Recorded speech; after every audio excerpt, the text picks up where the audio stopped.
नमस्कार, मैं उग्रसेन और आप देख रहे हैं इन डेप्थ। जैसा कि मैंने कहा था कि अक्सर वर्षा गायकवाड़ अपने तेज तर्रार तरीकों से जानी जाती हैं। कल भी हमने एक वीडियो मैम आपका वायरल हो रहा था, जब आप एयरपोर्ट पर थी, आपने इंडिगो से बात करने की कोशिश की, हालांकि खासा कोई रिप्लाई उनकी तरफ से नहीं आया। वीडियो आपका वायरल हुआ, उनकी तरफ से आश्वासन ही दिया जा रहा था। वैसे मैं एक चीज़ जानना चाह रहा था, आज उत्तर भारतीयों को लेकर के एक जो ये मीटिंग रखी गई, बड़ा कठिन होता है उत्तर भारतीयों का वोट बैंक एक कर पाना। इसे कैसे देखती हैं आप? देखिए, हर चीज़ वोट बैंक से नहीं होती। कुछ चीज़ें कैसी होती है, हम लोगों के बीच में जाएंगे, हम लोगों से मिलेंगे, लोगों की समस्या क्या जानेंगे, उनके साथ जब बातचीत करेंगे तो पता चल जाता है कि लोग क्या चाहते हैं।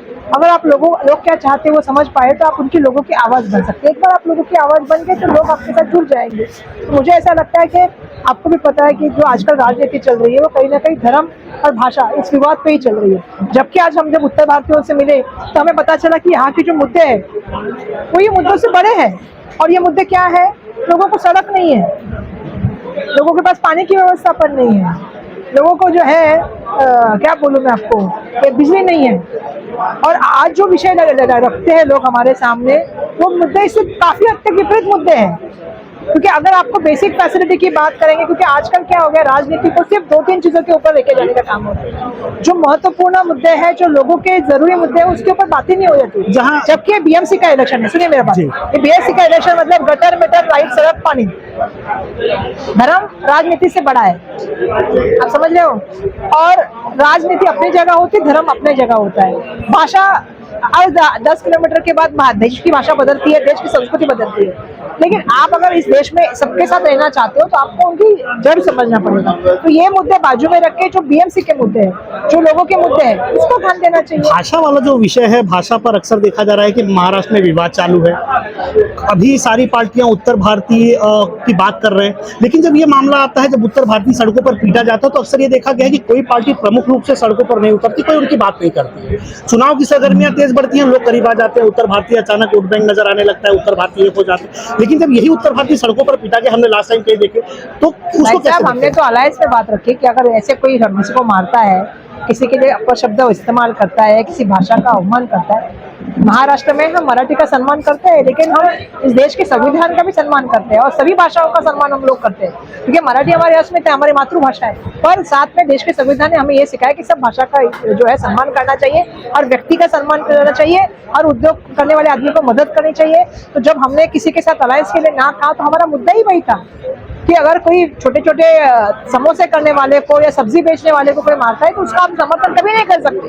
किसी को अगर कुछ गलत बात बोलता है उसका हम समर्थन कभी नहीं कर सकते। ऐसे विचारधाराओं के साथ हम नहीं जा सकते। हम संविधान की भाषा बीएमसी में प्रमुख रीजन यही था कि इसलिए आपने बीएमसी में चुनाव को अलायंस अलग तोड़कर आप अलग चुनाव लड़ रहे हैं। मैंने तो अपना रीजन क्लियरली बोल दिया, मैं तो अपना विजन क्लियरली बोल, क्योंकि हमारा सबसे मेन क्लियर रीजन था, वो क्या था, तो यही रीजन था कि भैया ये जो मुद्दे हैं जिसका मैं जिक्र कर रही हूँ कि संविधान और हमारे लिए सब भाषा का सम्मान, हमारे लिए सब लोगों का सम्मान और सबको जोड़ने की भाषा हमारे नेता आदरणीय राहुल गांधी जी कर रहे हैं। तो हम इस भाषा को लेकर चल रहे हैं। हम किसी गरीब आदमी को, व्यापारी को तकलीफ देना ये हमारी संस्कृति में नहीं है। इस देश में कानून व्यवस्था है, आप कानून व्यवस्था के हिसाब से आप जा सकते हो। लेकिन दुर्भाग्यवश क्या हो जाता है ना कि कुछ लोग सोचते हैं कि हम कानून हाथ में लें, लेकिन हम ये जानते हैं कि देश का संविधान ने सबको कानून जो है उसका अधिकार दिया है। आप अपनी लड़ाई अलग तरीके से लड़ सकते हैं, लेकिन किसी गरीब को मारना, पीटना, गाली देना ये हमारी ना संस्कृति सिखाती है ना संविधान सिखाता है। तो हम इस देश की संस्कृति और संविधान को मानते हैं, तो उन लोग इधर जा ही नहीं सकते। एक बड़ा अहम सवाल ये भी आता है कि जब कोई चुनाव नजदीक आता है तो बीजेपी जो है वो अपनी टीम को एक फरमान जारी करती है जिसमें लोग टीम के पर काम करते हैं, उस फरमान पर काम करते हैं। कांग्रेस में ये नहीं हो पाता है। कांग्रेस में ये होता है कि जैसे कोई फरमान आता है, एक ही मंच पर सभी नेता इकट्ठा नहीं हो पाते, टिकट बंटवारे को लेकर आपसी वैमनस्य से चलता है, अंदरूनी नाराजगियां चलती हैं। ये बहुत ग्राउंड लेवल पर हम लोग देखते हैं। सकते ऐसा कारण है ना, वहाँ पे डिक्टेटरशिप शक्ति, हमारे यहाँ पे लोकशाही चलती है। यहाँ पे हर किसी को बोलने का सेपरेट अधिकार है, अपने एक्सप्रेशन देने का अधिकार है। वहाँ बोलिए किसी को बोलने का अधिकार है। इस इलेक्शन में आप देखिए जब से अध्यक्ष बने अमित साटम जी, बार बार वो हिंदू मुस्लिम की बात कर रहे हैं। मुस्लिम खान महापौर बनेगा, ये है आप पाकिस्तान, ये सब जो चल रहा है सिर्फ धर्म की राजनीति पे चलने का काम चल रहा है। मैं बार बार लगातार ये बोल रही हूँ कि लोगों की जो मूलभूत समस्या है, अगर बीएमसी में आप 3-4 साल से आपका महायुति का सरकार चला रहा है, बीएमसी ना कारपोरेटर है ना कुछ नहीं है, और साथ ही में ये भी मैं उनसे बोल रही हूँ कि आप अगर देखोगे तो 25-27 साल से शिवसेना के साथ अलायंस में, उनका महापौर है तो आपका उप महापौर है। तो जब 30 साल आपने इस मुंबई महानगर पालिका को चलाया है, तो आपको ये बताना चाहिए कि यहाँ पे सड़क क्यों नहीं आई, आपको ये बताना चाहिए यहाँ पानी क्यों नहीं आया हो। आज तबेले वालों को जो तकलीफ हो रही है, क्या आपके पास नहीं आए होंगे? क्या बाकी नेता नहीं बात कर सकते इसके ऊपर? लेकिन आज आप इन चीजों के ऊपर बात नहीं करना चाहते, ना पानी बिजली सड़क पे बात नहीं करना चाहते, आप किस चीज पे बात कर रहे हो? इसलिए मैंने कहा कि आज लोगों की तकलीफ क्या है, धर्म राजनीति से अलग है, उसको अलग रखना चाहिए। राजनीति देखिए, जब हम चुन के आते तो हमारा मुद्दा मेन क्या होना चाहिए कि भाई हम सड़क देंगे, पानी देंगे, ये आपने कुछ व्यवस्था ही दी नहीं लोगों को। तो इसीलिए मैंने आपने जब कहा ना, कांग्रेस की रीतियां बहुत अलग है, क्योंकि कांग्रेस में डेमोक्रेसी है, भाजपा में जो है वो पूरे डिक्टेटरशिप चलता है, ऊपर से सब डरते हैं। आपको भी पता है क्या चलता है, अगर कोई अलग दिशा में जाएगा तो उसको पता है कल मेरे घर में ईडी सीबीआई इनकम टैक्स आ जाएगा। कहाँ तो आपको कभी डर नहीं लगा ईडी सीबीआई? हमको क्यों डर लगेगा? देखिए नहीं सब नेता, हमको क्यों डर लगेगा भाई? आपके कई नेता डर के उस तरफ चले गए हैं, जो चले गए वो अपने स्वार्थ के लिए चल गए।